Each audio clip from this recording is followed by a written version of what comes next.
cunning linguist seduction. Groucho Marx is what you might call a cunning linguist. I actually first heard that term in a James Bond movie.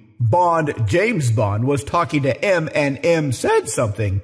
Mr. Bond made a clever reframe. M said, "Oh, James, you were always such a cunning linguist," as was Groucho Marx.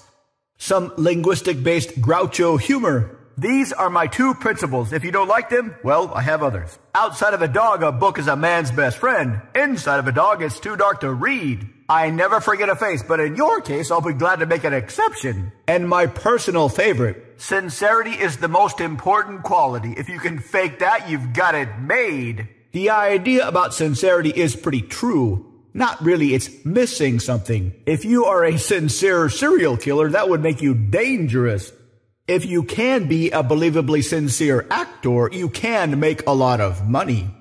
If you can be a believably sincere salesperson or seducer, you can convince a lot of people to do a lot of things.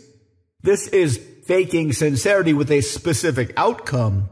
This is possible, but it takes a lot of practice and might turn you into a sociopath.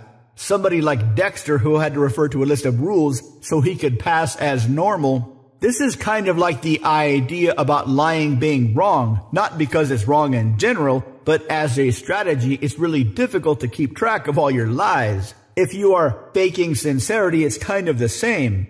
This is one reason why fake sincerity-driven relationships never last very long. Even if you aren't consciously or deliberately faking sincerity, this is what most people do anyway during the early parts of a relationship, putting their best foot forward, purposely turning off what they think is bad or unattractive behavior.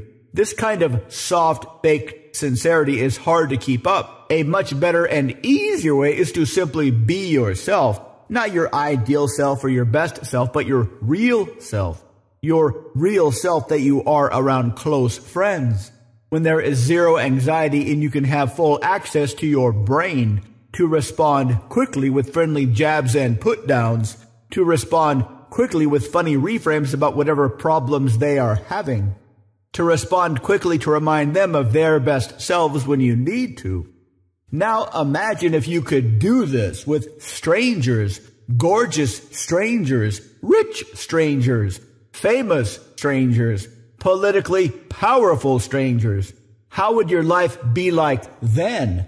To learn more, visit mindpersuasion.com/3x3.